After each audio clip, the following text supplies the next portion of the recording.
এই না যে জন্মতে খেয়ে নে, কাল থেকে সব মদ স্টক আউট, সব মদ কিনে নিয়েছে।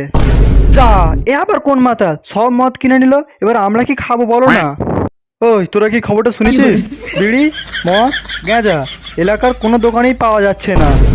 যদিও টয়লেটে নুকি নুকি বিড়ি খেতাম, তাও আর খাওয়া হবে না। যা বলেছিস যে কোন মাদার নিল বলতে।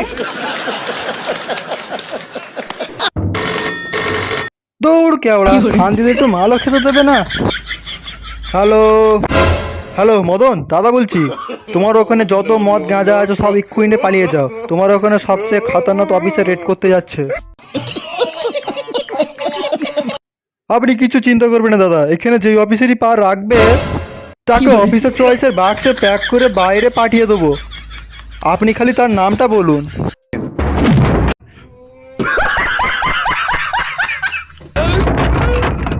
আমি হলাম অরিজিনাল চয়েস রয়। আমি যে জায়গায় পা রাখি সেখানে প্রথমে বোতল বসে, তারপর আমার পেটে পড়ে, তারপর বার হয় পেশাব হয়ে।